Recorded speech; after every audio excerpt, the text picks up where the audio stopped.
নমস্কার, আমি doctor M Shamsuzzoha, senior consultant gynaecologist and Manipal hospital Salt Lake. আজকের এন্ডোমেট্রিওসিস সম্বন্ধে কিছু ইনফরমেশন আপনাদের সঙ্গে শেয়ার করতে চাই।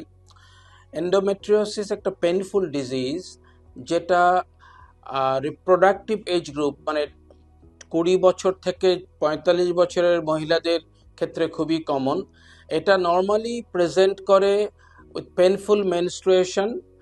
তাছাড়াও মেনস্ট্রুয়েশন ছাড়াও তলপেটে প্রচণ্ড ব্যথা, এবং সেই ব্যথাটা আস্তে আস্তে বাড়তে থাকে সময়ের সঙ্গে সঙ্গে। স্বামী স্ত্রী মেলামেশা করার সময় ব্যথা করতে পারে, heavy menstrual bleeding, and to some extent এটা একটা অন্যতম কারণ ইনফার্টিলিটির। ফলে আপনারা যদি কেউ এই সমস্ত সমস্যা নিয়ে ভোগেন, তাহলে দয়া করে ইগনোর করবেন না, আমাদের সঙ্গে যোগাযোগ করুন, কনসালটেন্ট গাইনোকোলজিস্টকে দেখান।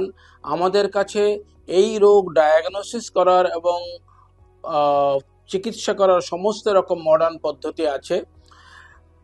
আর্লি স্টেজগুলোতে এই ডিজিজের আমরা মেডিসিন দিয়ে লং টার্ম ট্রিটমেন্ট করতে পারি। যে কন্ডিশনগুলো অনেকটা দেরি হয়ে গেছে, স্টেজ 3 স্টেজ 4-এ চলে গেছে, তার জন্যেও আমাদের সমস্ত রকমের সার্জারির ব্যবস্থা আছে।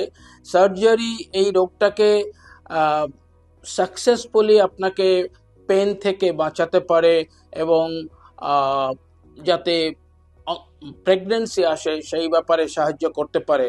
ফলে ইগনোর না করে সত্বর যোগাযোগ করবেন আপনার গাইনোকোলজিস্টের সঙ্গে, এবং নিশ্চয়ই আপনি বাকি জীবনটা পেন ফ্রি থাকবে। নমস্কার।